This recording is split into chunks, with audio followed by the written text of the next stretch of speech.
Hello बच्चों, चलिए प्रश्न को पढ़ते हैं। पूछ युक्त बैक्टीरियोफेज कैसे होते हैं। इस प्रश्न में हमें यह बताना है कि जो पूछ युक्त बैक्टीरियोफेज होते हैं वो कैसे होते हैं। पहला है अगतिशील, दूसरा जल में सक्रिय रूप से गतिशील, तीसरा है पादप पत्तियों की सतह पर गतिशील, चौथा है बैक्टीरिया की सतह पर गतिशील। तो आइए इस प्रश्न का जो है हल देखते हैं। सबसे पहले जो हम बात करेंगे इस प्रश्न में मुख्य अवधारणा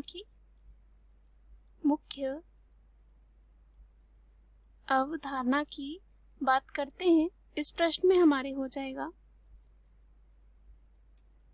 जीवाणु भोजी। जो बैक्टीरियोफेज होते हैं उन्हें जीवाणु भोजी कहा जाता है। और अगर बात करें जीवाणु भोजी क्या होते हैं, ये जो होते हैं एक तरह के जो हैं होते हैं विषाणु, जो जीवाणुओं को जो क्या करते हैं, जीवाणुओं को संक्रमित करते हैं। और कह सकते हैं ये जो होते हैं जीवाणुओं को संक्रमित करने वाले विषाणु होते हैं। कह सकते हैं इन्हें जीवाणु भोजी या बैक्टीरियोफेज। उसके बाद हमने देखा कि ये जो होते हैं क्या होते हैं, विषाणु जो क्या करते हैं, बैक्टीरिया पर हमला करते हैं।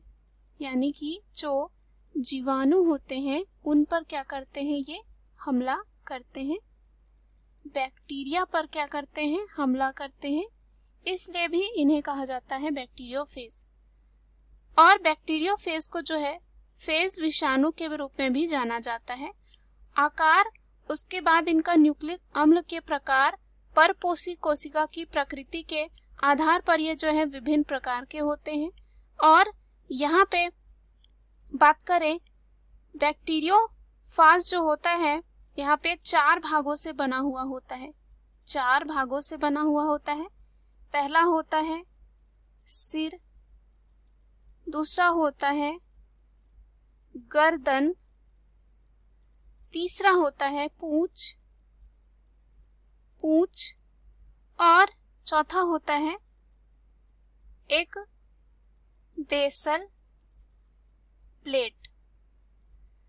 तो यहाँ पर अगर हम बात करें जो पूंछ होता है, इस प्रश्न में हमें पूछा है पूंछ युक्त जो बैक्टीरियोफेज होते हैं कैसे होते हैं।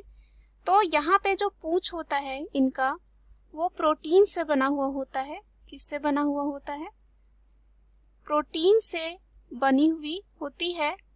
और इसका कार्य होता है कि जो मेजबान जीवाणु होते हैं उनकी सतह पर जो होता है एक ग्राही उपस्थित होता है। क्या रहता है, जो मेजबान जो जीवाणु होते हैं उनकी सतह पर एक ग्राही होती है, उसकी विशिष्ट पहचान को ये जो है सक्षम बनाती है।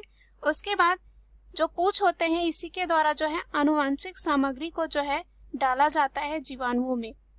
तो यहाँ पर अगर पूंछ युक्त बैक्टीरियोफेज होते हैं वो क्या हो जाते हैं, अगतिशील हो जाते हैं। यानी कि गमन करने में जो है सक्षम नहीं होते हैं।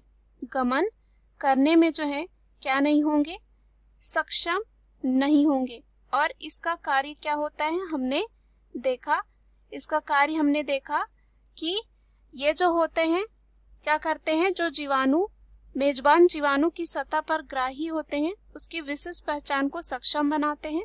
साथ ही साथ आनुवांशिक जो सामग्री होती है उसको डालने में ये मदद करते हैं जीवाणुओं में। तो पहला जो विकल्प दे रखा है इस प्रश्न में वो दे रखा है अगतिशील, जो हमारे प्रश्न का सही उत्तर हो जाएगा। क्योंकि पूंछ युक्त जो बैक्टीरियोफेज होते हैं वो हो जाते हैं यहाँ पे अगतिशील इसकी वजह से। और इसका कार्य क्या है ये भी हमने देखा, पूंछ का कार्य क्या होता है। दूसरा दे रखा है जल में सक्रिय रूप से गतिशील। जल में सक्रिय रूप से ये गतिशील नहीं होते हैं। यह जो है जल में जो है ये सक्रिय नहीं रह सकते हैं, तो हम कह सकते हैं जल में सक्रिय रूप से गतिशील नहीं होते हैं। तीसरा है पादप पत्तियों की सतह पर गतिशील, तो यह भी क्या हो जाएगा गलत, क्योंकि वनस्पति पत्तियों की सतह पर भी ये गतिशील नहीं होते हैं। उसके बाद डी दे रखा है बैक्टीरिया की सतह पर गतिशील, तो हमने देखा पूंछ का जो है कार्य क्या होता है, बैक्टीरिया यानी कि जीवाणु की सतह पर जो है जाके चिपकना, ना कि वहां पे गतिशील रहना, और साथ ही साथ आनुवंशिक सामग्री को डालना। तो यह भी क्या हो जाता है, गलत। दिए गए प्रश्न का सही उत्तर है ए। आशा करती हूँ यह उत्तर आपको समझ में आया होगा। धन्यवाद।